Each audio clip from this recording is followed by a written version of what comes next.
आखाती देशांमधले सुरू असलेलं युद्ध, त्यामुळे न मिळणारं पेट्रोल डिझेलचे वाढते भाव यावरून आता सर्वसामान्य लोक आपल्या डिझेल पेट्रोलच्या गाडीवरून EVमध्ये शिफ्ट होत आहेत. छत्रपती संभाजीनगरमध्ये EV कारची मागणी एवढी वाढली आहे की एक कार हवी असेल तर तुम्हाला 2.5 ते 3 महिने या ठिकाणी वेटिंग करावी लागते. मी सध्या एका शोरूममध्ये आहे आणि या ठिकाणी जे काही व्यवहार किंवा जी काही विचारपूस केली जाते आहे त्या सगळ्यांची विचारपूसीचं एकच म्हणणं आहे की EV कुठली उपलब्ध आहे आणि कधी मिळेल.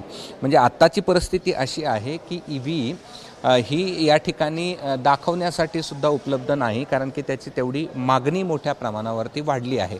3 पट या ठिकाणी मागणी EVची वाढली आहे. आपल्यासोबत एका EV शोरूमचे मॅनेजर आहेत, आपण त्यांच्याकडनं या सगळ्या संदर्भात जाणून घेऊया. मला सांगा, कशी वाढली आहे मागणी EVची सर? आणि पूर्वीची काय स्थिती होती आणि आत्ताची काय स्थिती? पूर्वीची सर आम्हाला पर डे एकच बुकिंग व्हायची. आजच्या डेटला 5 बुकिंग पर डे होतात सर गाड्यांच्या. आणि गाड्या आमच्याकडे एवढ्या बुकिंग आहे, 100 बुकिंग पेंडिंग आहे माझ्याकडं. आजच्या डेटला मला जवळपास कंपनीचं प्रोडक्शन कमी पडतं एवढ्या बुकिंग जास्त झाल्या. मग शहराची काय स्थिती? किती गाड्या महिन्याला जात होत्या ना आता? सर महिन्याला आजच्या डेटला सर 35 गाड्या पर मंथ. पहिले 10 गाड्या विकायचो, आज 35 गाड्या पर महिन्याला आम्ही पर मंथ विकतोय. आणि येस, शहरामध्ये शहरामध्ये सर जवळपास डीलरशिपचं बघितलं त्यानुसार 150 गाड्या तरी पर मंथली सगळ्या म्हणून आपण सेल करतोय आपल्या शहरात.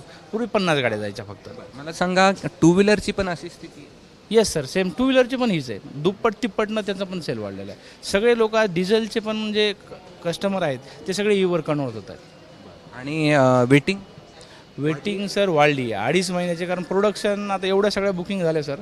तर आम्हाला जसं आम्ही डिमांड करतोय कंपनीला त्या पद्धतीनं 2.5 महिन्याची वेटिंग आहे आजच्या डेटला गाडीला पंचला. हो, आपण पाहतोय की 2.5 महिन्याची वेटिंग EVसाठी करावी लागते. आणि किंवा छत्रपती संभाजीनगरच नाही तर महाराष्ट्रात देखील अशा मोठ्या प्रमाणावरती EV कारची मागणी वाढली आहे. त्यात सोलार आपल्याकडे असणं हे देखील एक प्रमुख कारण आहे. आणि त्यामुळे वीज तेवढ्या प्रमाणावरती साठवल्यामुळे EVचा वापर मोठ्या प्रमाणात वाढला आहे. आणि डिझेल पेट्रोलच्या वाढीच्या किमती हे देखील त्याला कारण आहे.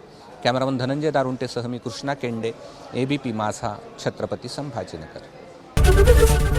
ABP माझा, उघडा डोळे बघा नीट.